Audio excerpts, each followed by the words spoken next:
so small. Watch the clock ticking off the wall.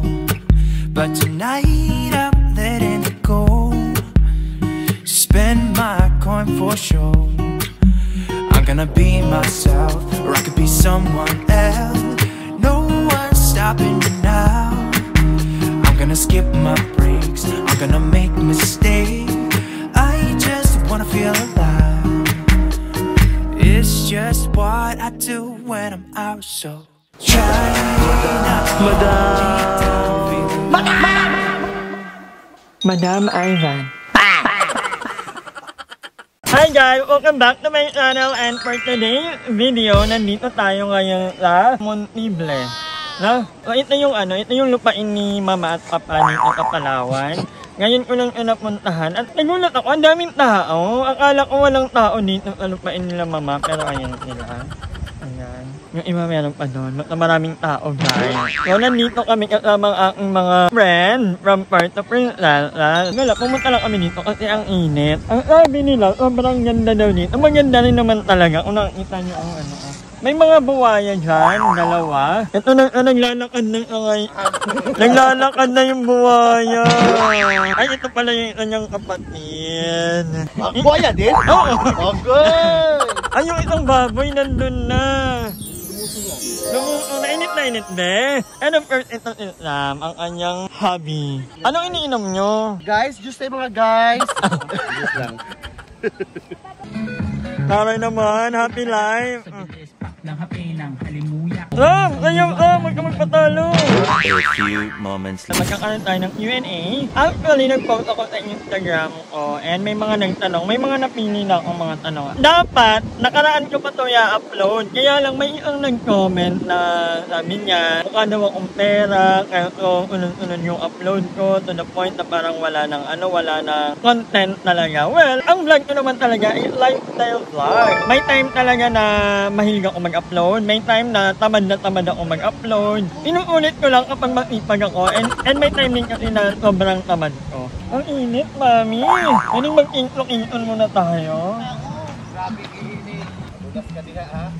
Thank you, wag yun na yung gamit pa. Hindi nga lang umamit, tumawid lang ako ha. So ang ating first nang galing kay Greg Alcaral. Feeling ko Greg Alcaral. But anyway, do you feel pressure kapag bumababa na yung views mo sa YouTube? Well, normal reaction ang tao as a vlogger siguro na mag-worry kung mababa ang views mo, no? Pero ako, hindi ako nagdudwell kapag mababa ang view, lagi kong inasabi, lagi na pag-uusapan namin dati yan ng mabakla na hindi laging palko, hindi laging mataas ang view, lalo na ngayon na ang daming nagkukutan ng mga bagong vlogger, kahit mga artista, pinapasok na rin talaga ang pag-vlog. And speaking of, hi kay Nadine, tara na meron na ng YouTube channel. Dati nakakasama ko yung Nadine, ang mga book signing, ang mga mall tour. Ang pinaka natandaan kong bonggang namin, interaction namin na Nadine, yung Cebu. Sabay kami pumunta ng Cebu, yung airport, yung hotel. Although, matagal na panahon na yun. Ang payat pa rin na din that time. So, ayan yung picture namin together. And ngayon, meron na rin ang YouTube channel na talaga namang alam kong magiging aesthetic.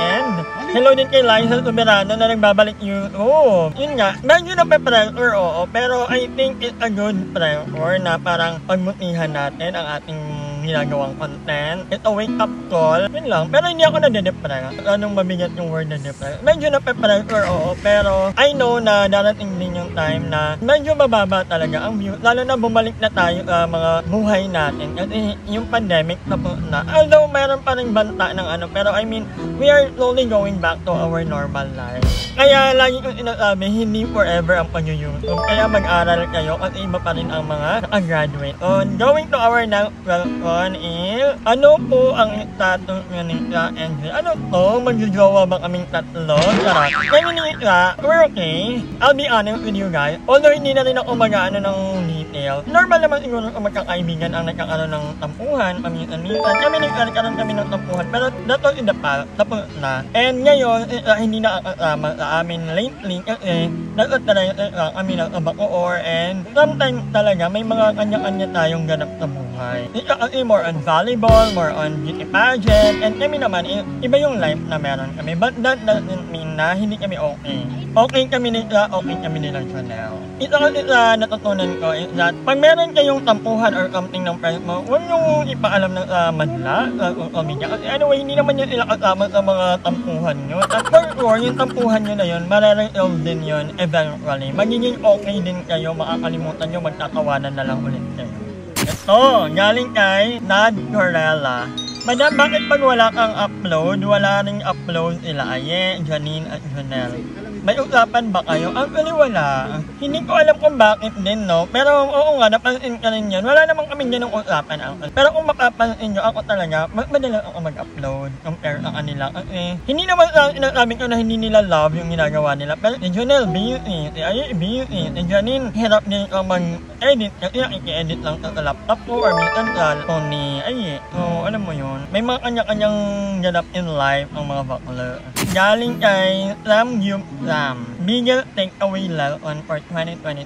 Ang 2022 for me, it was a year for full of 2022 is a year full of love for me. Pero siguro ang biggest takeaway ko during that year is that there are moments in your life where you're going to lose some friends, and that's okay because sometimes relationships we outgrow them. Hindi lang naman mga friends na nawawala ang buhay natin, minsan even our family members. Sometimes you just have to say goodbye, not because you don't love them anymore, but maybe yun yung makakabuti para sa inyo. Yun yung biggest takeaway ko. As you all know, I have gone through so much and ang daming nangyari sa buhay ko. And may mga taong nawala, pero I'm happy na kasabay ng pagkawala ng ibang mga tao sa buhay ko. May mga bagong dumating, may mga dumagdag, yung iba malalaki, yung iba naliligo, at sila How are you, madam? And your relationship with other bayan. Love you, madam. God bless. Well, gaya ng lagi kong nasasabi sa mga live or pag ibang mga vlog, pag napag-uusapan, hindi ko na talaga nakakausap ang mga bakla. The last time na nag-usap kami, it was something about BNT House. So, parang nahingi lang ako ng update kung ano na yung plan nila, kung okay ba yung ganito, ganyan. Pero other than that, hindi ko na sila nakakausap. Diba long dati nakakausap ko pa, pero ngayon madalang na din. Ang nakakausap ko talaga, aside from Aye ha, Aye is well given na yon. Medyo matagal lang mag-reply yung ibakla. Minsan 1 week ka muna bago ma-replyan. Kasi hindi pala open si Aye ng messenger. But anyway, si Jessica, nakakausap ko ni Jessica kasi madalang nag-video call kami minsan. Actually, niyayaya niya ako mag-out of the country on April. So, sabi ko, sige, pag may budget, pag may budget, go lang. I'm hoping na hopefully someday, hindi natin alam kung kailan, pero hopefully magkapag-usap-usap. Kahit ano lang, kahit reveal, kahit na, alam mo yun, kamustahan, how are you? Hindi naman na kailangan mag-vlog. Ako looking forward din ako, nag-message sa akin si Louie, sabi niya mag-collab daw, kami nila Mother Queen. So hopefully kapag nakabalik ako ng Cavite, laban natin yan, Mother Queen. Ito naman, galing kay Neil Bob. Ninini pala to. Belated happy birthday. Binati kita sa Facebook Happy birthday. Anong nilulook forward ng isang Madam Ivan niya yung 2023? So ako, ang nilulook forward ko talaga, gusto ko yung attainable na gusto ko yung totoong goal. Meron akong plan na mag-release talaga ng libro, and unfortunately, nagkaroon ng problema. So kailangan kong itulat ka ulit in a way na wala na akong problemahin na baka bawal yan to, bawal ganyan, para walang mag-react or something. I had to rewrite everything, and I'm so sorry kung medyo natatagalan, pero hopefully before mag-June, ma-release ko na. And yung iba na nagpa-refund, okay lang po yun, yung until order after ma-print na yung book, tapos magpapa-pre-order na lang ulit ako. Pero yun yung nilook forward ko. I wanted to have a book again. Ito galing kay DJ Oker. So, Madam, kumusta na kayo ni Jonelle?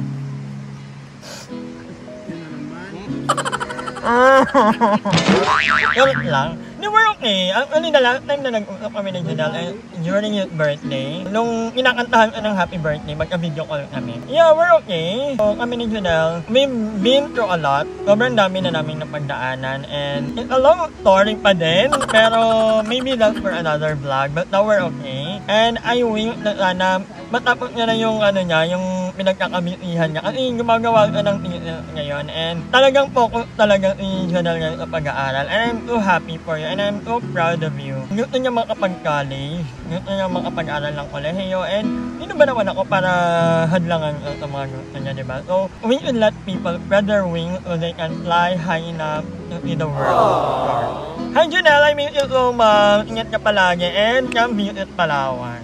So mamaya ulit, papahinga lang ako agad ngayon kasi medyo nangangawit na yung tail ko. Itatagay ko muna kayo ng pineapple juice. Commercial break, pinapaligo ko muna yung mga pet ko.